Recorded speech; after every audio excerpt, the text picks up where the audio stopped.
Découvrir tous les ponts. Le pont à voûte est l'ouvrage le plus ancien dans la famille des ponts. Il est constitué d'une ou de plusieurs voûtes réalisées en blocs de pierre. Son invention remonte à plus de 2500 ans avant Jésus-Christ. Mais le véritable art de construire ces ponts date de l'époque romaine. Cette technique va encore se développer tout au long des siècles suivants. Au XIXe siècle, le pont à voûte disparaît avec l'apparition des nouveaux matériaux. L'acier et le béton sonneront brutalement la fin de ce type de construction.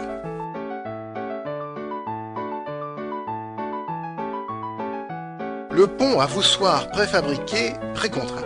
Il est constitué d'une poutre creuse qui repose sur des appuis. Cette technique est récente dans la construction des ponts.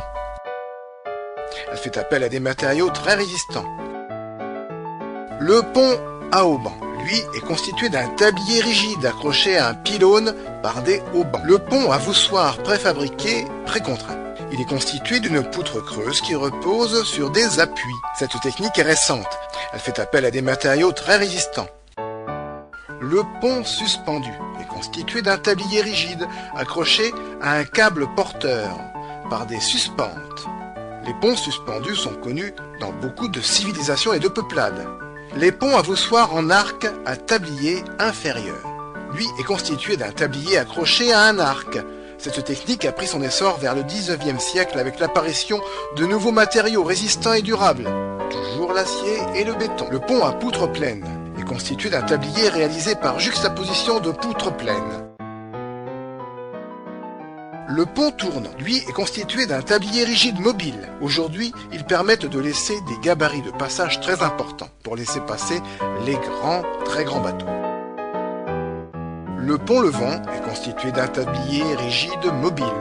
Les ponts levants sont connus dans beaucoup de civilisations et de peuplades. Ils ont accompagné nos ancêtres bâtisseurs dans la construction de forteresses. Ces ponts permettaient de se protéger d'assaillants en levant le tablier pour couper une voie. Ce sont les fameux ponts-levis des châteaux forts que tout le monde connaît. Aujourd'hui, ils permettent de laisser des gabarits de passage très importants. Ils sont très utiles aux alentours des ports maritimes pour laisser passer également les grands bateaux.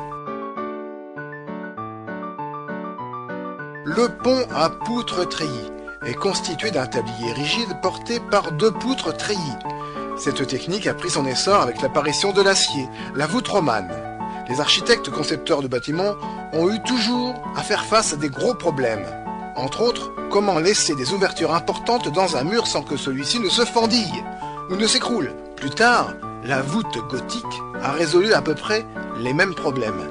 Mais les ouvertures dans les murs étaient beaucoup plus hautes et beaucoup plus fines, sur des portées et des murs beaucoup plus importants. Puis, un autre problème s'est posé dans les grandes cathédrales. Comment faire tenir un plafond sur des murs éloignés l'un de l'autre? La croisée d'ogives a apporté une réponse à ces questions.